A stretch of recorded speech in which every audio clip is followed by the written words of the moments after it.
Ang buhay natin parang pansit palabok din pala. Mahulay at masarap. Pero tulad nga ng palabok, napakahirap itong buuin. Ang daming sangkap na kailangan mong ipunin. Kailangan mong pagtrabahuhan. Itutuloy mo pa din kahit mahirap. Kasi alam mo, sa bandang huli, maganda, masarap, at magugustuhan ng lahat. Kaya ng buhay natin. Kaya kahit napapagod ka na, tuloy mo na din, huwag mong sayangin.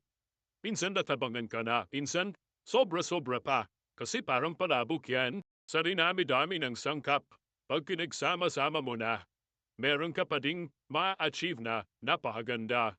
Minsan nga pumapalpak pa, pero uulitin at uulitin pa din. Kasi ang life parang palabok, masarap gawin, masarap i-share, special at may enjoy mo talaga.